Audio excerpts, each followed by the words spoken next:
386-1650. That's 912-386-1650. Drury Diesel Performance at the Old Walker Chevrolet shop on Cherry Street in Jessup. This is Bill Parker with Parker Insurance and Realty, your locally owned and operated independent insurance agency. We specialize in home, auto, commercial, ATV, motorcycle, and boat insurance. Being an independent agency, we have the ability to find you the best price available to suit your insurance need. At Parker Insurance and Realty, we can help you package your insurance or find the specialty insurance required to get you covered. We are your source for any real estate needs, whether buying or selling. We can help you. Give us a call today so we can discuss your insurance or real estate needs. Parker Insurance and Realty, 265 South Macon Street, 427-9345. That's 427-9345. At the all-new Mike Butch Ford in Blackshear, we have the vehicle you want at the price you need. It's just that simple. We want you to be our customer for life. We're giving a lifetime warranty on all new and pre-owned vehicles, 2009 and newer, with 80,000 miles or less. So stop the search and come see Mike Butch Ford, home of the lifetime warranty. We're saying thank you. Thank you very much for your business at Mike Butch Ford Blackshear, home of the lifetime warranty.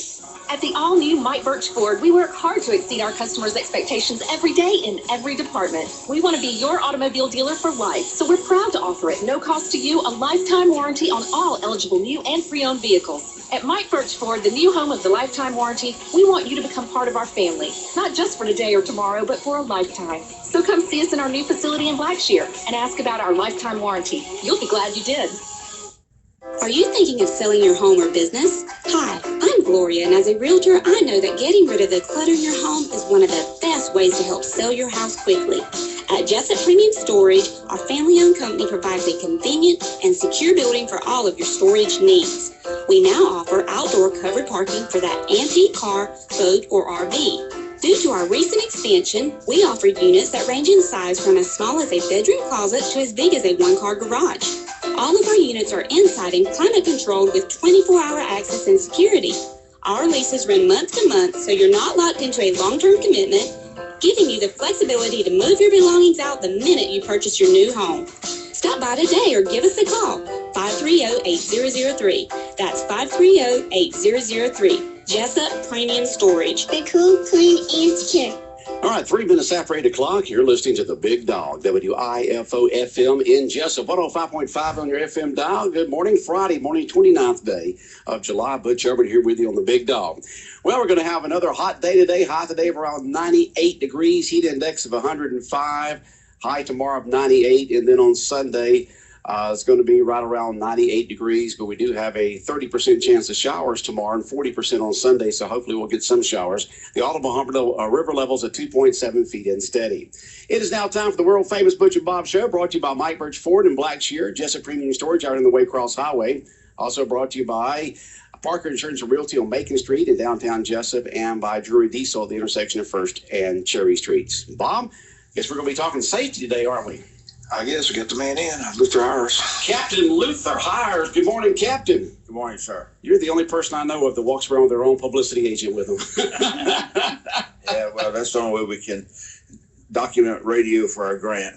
Oh, that's right. You get grants for public safety that you're involved with, right? For our traffic network, yes. Traffic network, okay. Yeah. So you got your trusty publicity agent over here who takes the pictures and write the articles up, so you can have those to send in whoever you send it into for grants, right? Attach it to the grant. We attach our pictures to the grant, showing that we were here. Okay. Well, good. Good. I started several years ago when the National Highway Traffic Safety Administration says, y'all say you're doing all these things, but where's the documentation? So that sounds like the government, doesn't it? Yeah.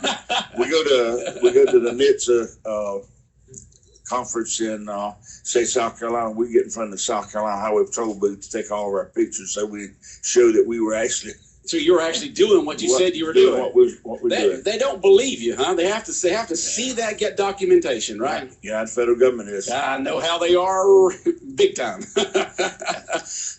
Next week, believe it or not, school starts. Yes, it does.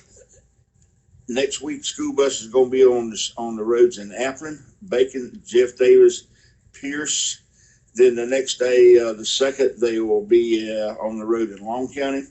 The 3rd, Camden starts August the 4th, Liberty, Ware, Wayne. The 5th, Charlton and Tatnall. And then on the 8th, Brantley and McIntosh, and Glenn on the 11th. So starting Monday, if you're doing any traveling around in our 14 counties, you're going to start seeing school buses out there. So just remember, you have to stop. And there's a lot of these buses now that are being outfitted or have been outfitted with the cameras that will take a picture of the vehicle that runs the arm, and citations are going to be issued. Right. So we don't want any children hurt. And again, our fatalities they're up again. We have 784 as of yesterday. So far this year? So far, 784 people have lost their lives in the state of Georgia so far this year. And how does that compare to last year and the year before? Do you have those stats? We're actually 7 under what we were last year. But if you remember in 2014, we were at 1170. That was the 9th straight year that we had come down. And then last year in 2015, we jumped from 1170 and 14 to 1432 last year. And what do you attribute the increase in deaths to for the past couple of years? Well, we had a lot of distracted driving last year. And DOT's given us a new breakdown that I really like. Out of those 784, 128 of them are between the ages of 15 and 24. How many again? 128. 128. Yes. 18. And 24. 365 of them were unrestrained. Wow. And these kids were brought up on being put into safety seats and all that kind of stuff. When I was growing up, we used to lay on the back of the seat up there and have the window area out there, But today they were brought up that way, and you would think that they would be more inclined to buckle than the older generation. That's true.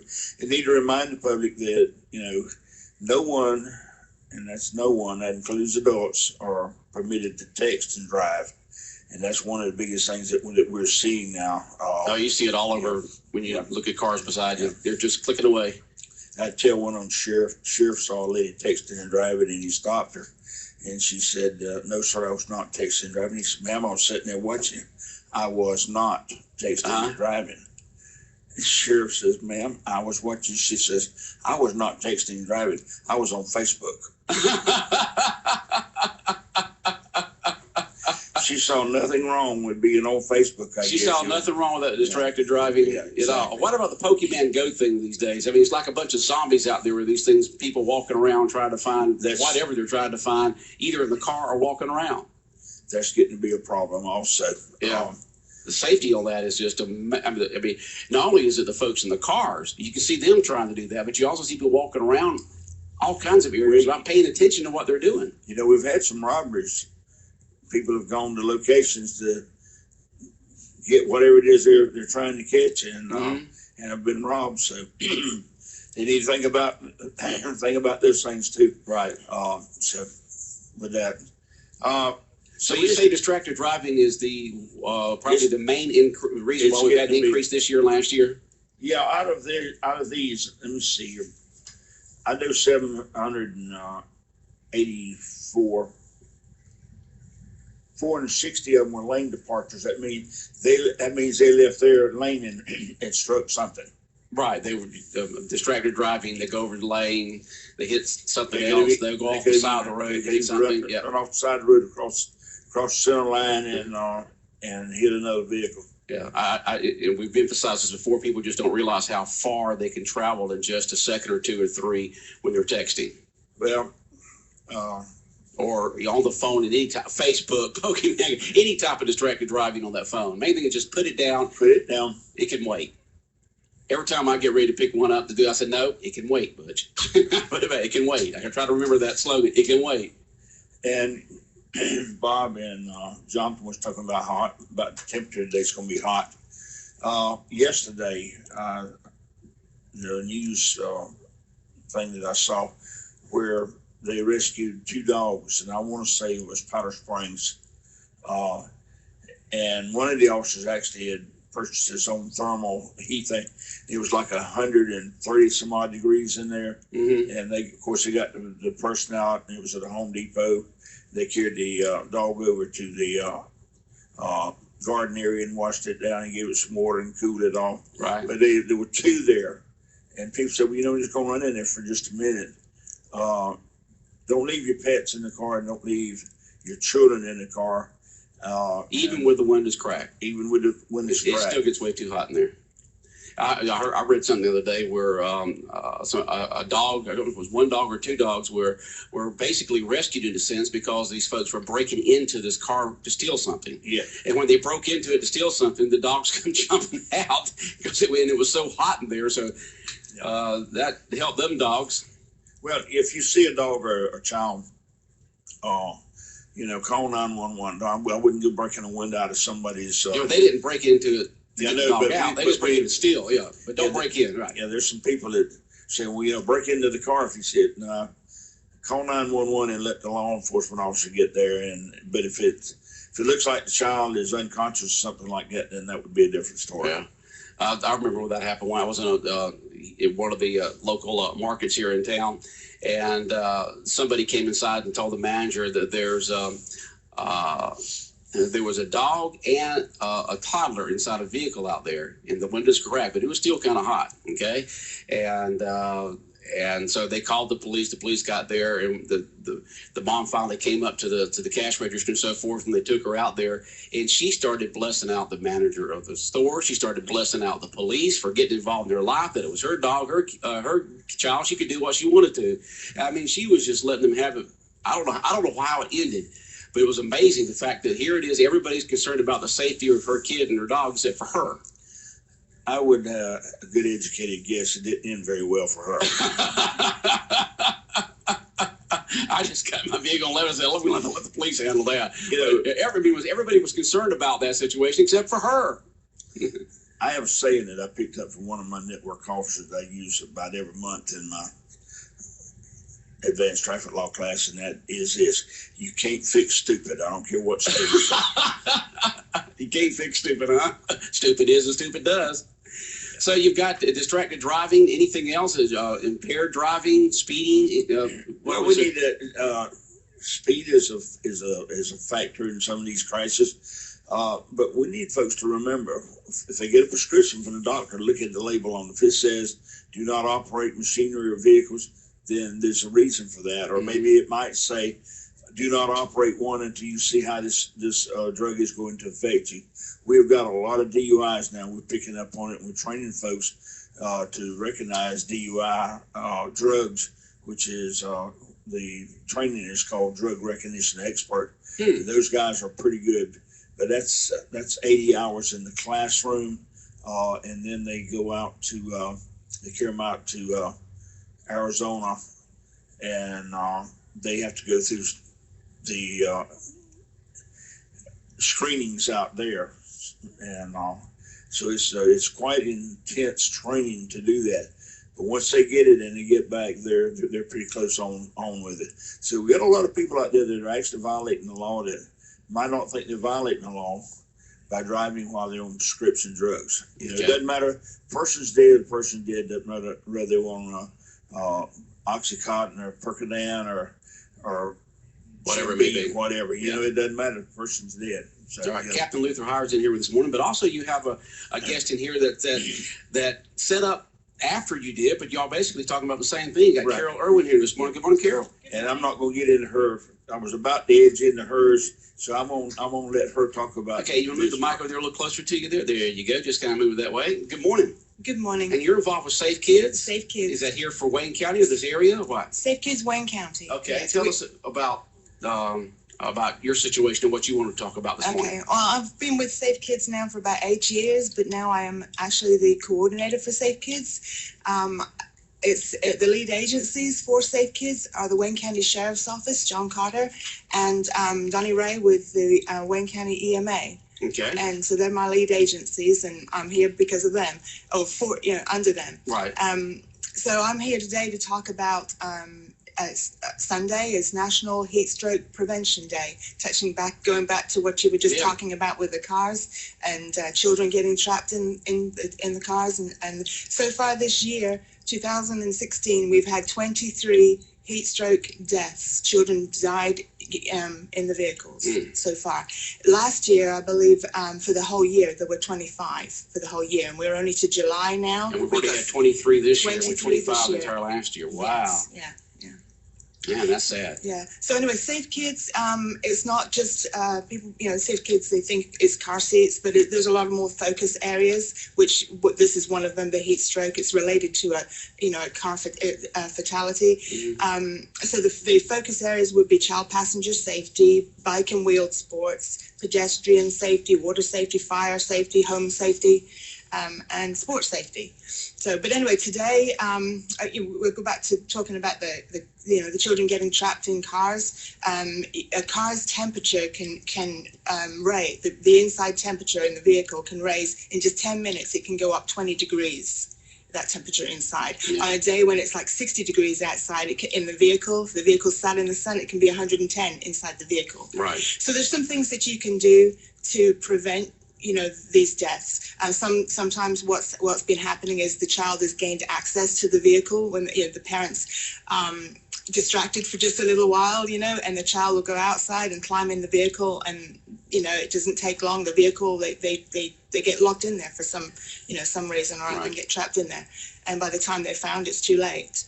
Okay. So there's one thing, and then there's the other thing where the child is being dropped off at the daycare, and for some reason the parent, maybe different parents taking the child to the daycare this time, and they've gotten out of their routine, and they've driven on to work and forgot that the child is in the back seat, and the child has died that way. So we're raising awareness for that. It's very hot outside. It's 98 degrees today? Must be around 98. Heat index about 104, 105, yeah. And it doesn't take long.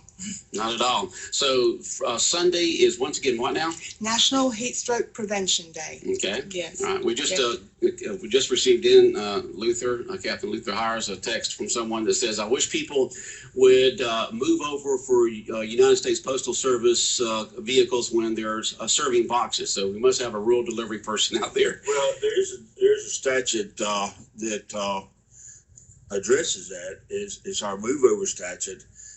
And for whatever reason, the legislature came back this year and put in line trucks like Georgia Power and garbage trucks. But the original statute said if it's white light, which most of our rural carriers are using the white strobes. Right. And the statute says white, amber, yellow, red, or blue. If you see those lights, they're supposed to move over one lane if they can. If not, then they're supposed to slow down. So anyone that's not slowing down or either moving over for these rural carriers, if they've got the white light, they're violating Georgia law. Yeah, you got to move over to the other lane. But of course, if it is a 2-lane road and you can't move over, slow down tremendously and give that United States Postal Service worker the opportunity to do their job without fearing for their safety. And so what else you got with Safe Kids there, Carol? Anything else? You got tons of sheets out there. Go ahead, Luther. Carol, I don't know. I pulled this not knowing that Carol was going to do this, but from 1998 till to the present, we've had 684 heat stroke children. The stats that just kind of surprised me were 54% of them. The child was forgotten by the caregiver that you just covered. Just forgotten. Wow. That was 356. 29% where the child was playing in the unattended vehicle, which Carol also addressed that, which was 189. But here's the one that just kind of blew me. 17% child was intentionally left in the vehicle by an adult. I know you hear those news stories all the time. It just breaks your heart that someone could intentionally leave a child in the vehicle for harm to be done. And even planning and researching. Planning and researching it. There's a different mentality out there for some people, I guess. I don't understand it, and I know none of us in here can understand it, but 17% of them intentionally left in there. So there's a few tips for your vehicle where you can avoid leaving your child in there. If your child goes missing, what you want to do is first place you want to look is the car. You know, and look in the trunk too. The kids like to play in, you know, in the trunk and stuff. Some of the the newer cars actually have a lever in there that glows in the dark, and you need to show that to your child. Show your child that's, you know, look for that lever. If they get stuck in there, they can escape that way. But you can put a reminder on your back seat next to your child. You can put your pocketbook, your cell phone.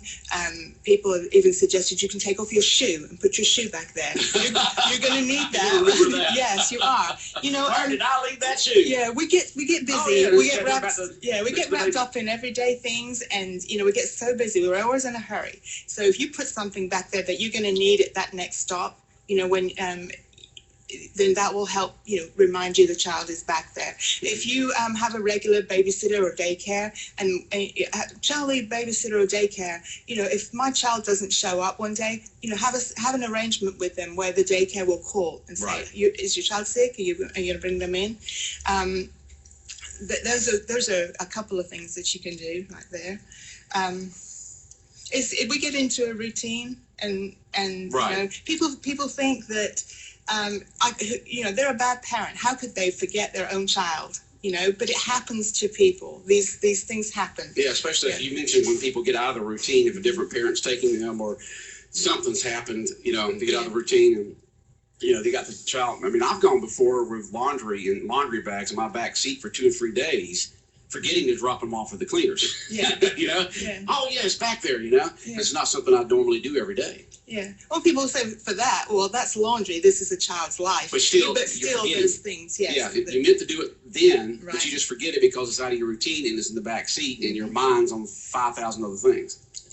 So the other thing I was going to talk about was touching on what Luther was saying, back to school next week. So people are out this weekend shopping for their back to school supplies. And I wanted to remind people that the law in Georgia, if your child has not reached the 8th birthday yet, so a child under 8 years old must ride in a car seat or a booster seat.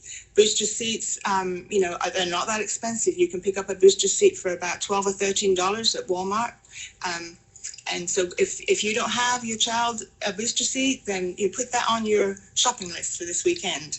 8 years old, they have to, up until they're 8 years old, they have to be in a car seat or booster seat. And they have to ride in the rear too. They have to be in the back. Right. So how many times I've heard through the years of Bob mentioned a story about an accident where the baby or toddler's in the back seat strapped in legally and all that kind of stuff, and they get an accident, and the parent, the adult, either gets hurt or killed because they're not buckled in. Right. But the kid's just fine in the back seat because they're legally all buckled in like they're supposed to be. Right, and you see it the other way around. The parent is wearing the seatbelt, but none of the children are in seatbelts or car seats. Well, they're standing up next to them. Yes, exactly. Yeah, it's amazing that people still do that, where the kids are standing up next to them in the front seat. And I've worked some road checks with the Cater Network, with Luther, and you know, Wayne County deputies and law enforcement.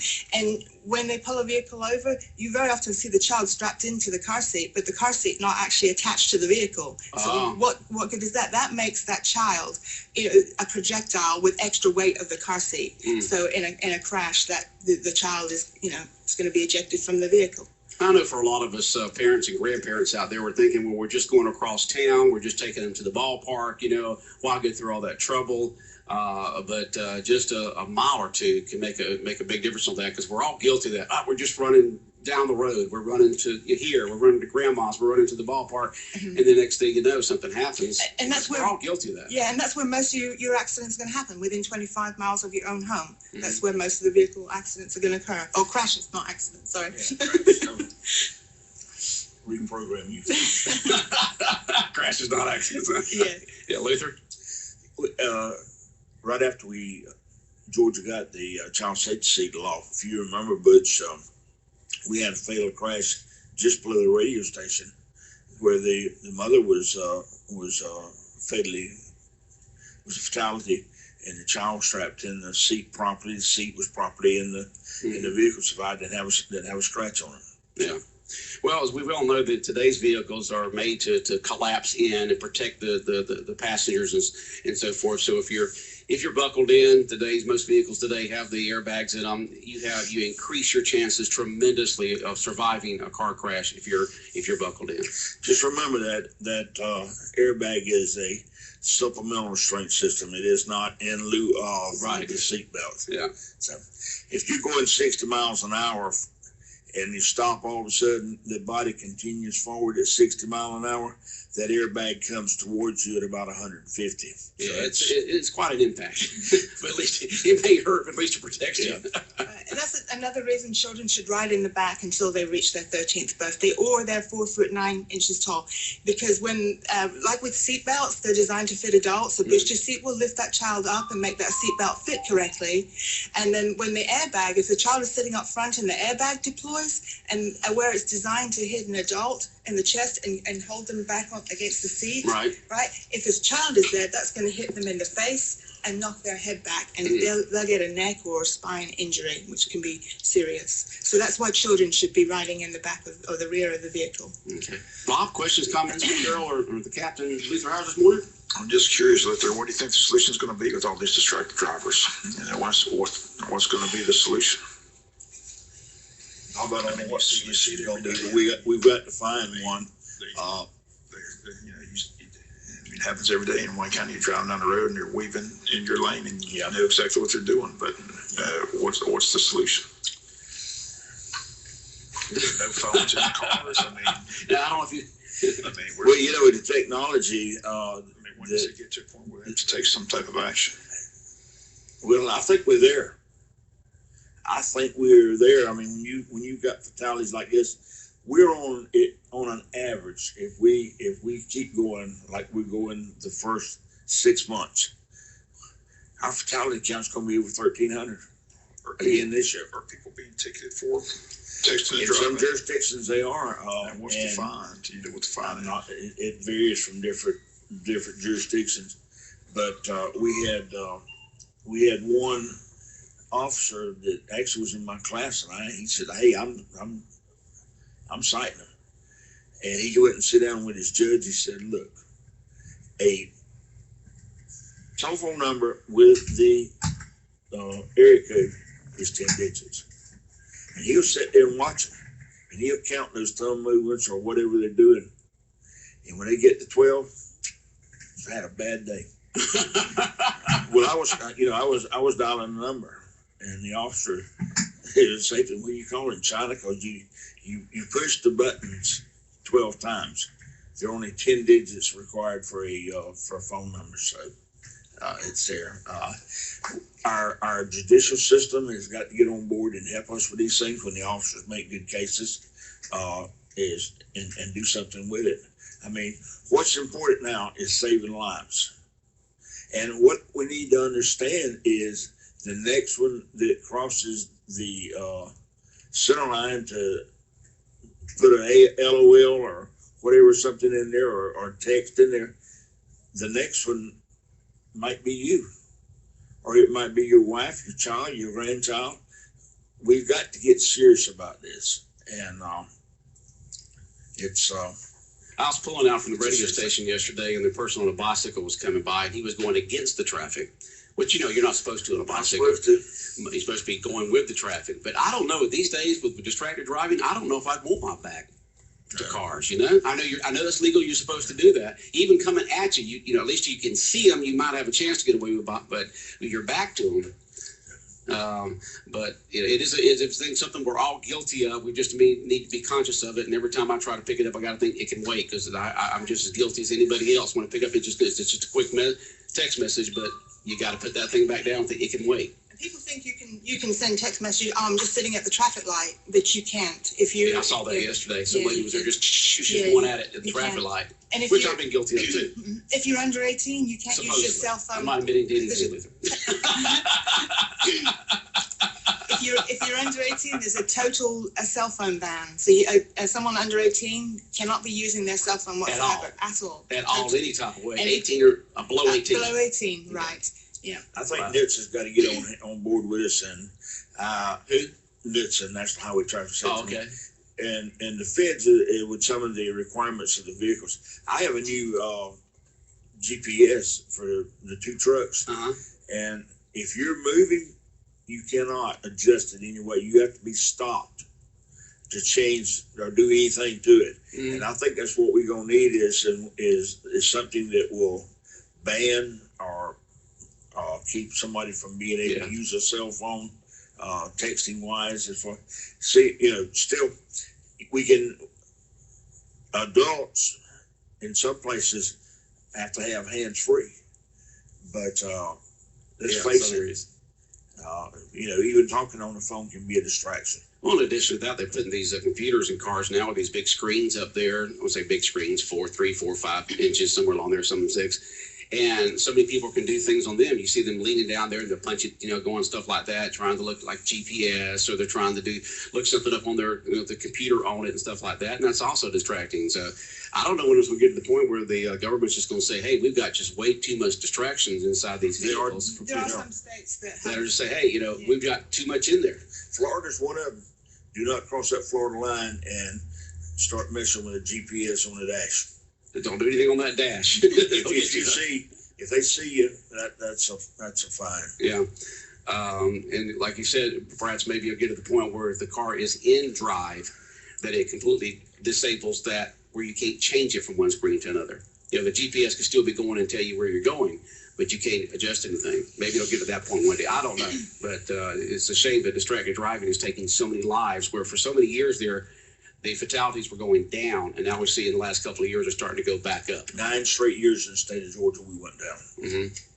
And there are some apps out there you can download on your smartphone that will disable your phone and make it available just for emergencies. Mm-hmm. It'll send a preloaded message to say, hey, I'm driving, and I'll text you when I'm at a safe location. Yeah. So there are some apps that you can put on your phone. And there's a lot of folks I know they're probably saying, just leave me alone. You're meddling. It's my decision. But yeah, if you were by yourself, there was no one else on the highway, it might be different. But there's other folks out there. I know we got to go, but one last thing, if we would, keep our law enforcement officers in your prayers. And if you see one, tell them thank you. We had another one murdered this morning. There are 2 more in surgery in San Diego. So, I can't believe people think they can just do stuff like that. Yeah. This is sad. It's sad. Yes. Yeah. But Luther, thanks for coming in. Carol, thanks for coming in. Carol, you got something else? Yeah, just one last quick thing. If anybody would like to have their car seat inspected to make sure the installation is good, they can contact me through the Wayne County Sheriff's Office. Just leave a message, say you want to get in touch with Safe Kids. Safe Kids. And we also have another tech now in Jessup, at Jessup Police Department, Corporal David Parker. So we'll be doing some classes here, coming up in the next few months. My voicemail, if you want to reach me, is 912-200-7852. But once again, you can contact me through the Wayne County Sheriff's Office. All right. Thank y'all for coming in, and good luck with the work that y'all doing, and thank you for the work that you're doing to help our highways be safe and the kids be safe. All right, 105.5 FM in Jessup, Big Dog Country Radio, and the world-famous Butch and Bob Show, brought to you by Mighty Birch Ford and Blackshear, Jessup Premium Storage out here on the Waycross Highway, and also brought to you by Parker Insurance Realty on Macon Street in downtown Jessup, across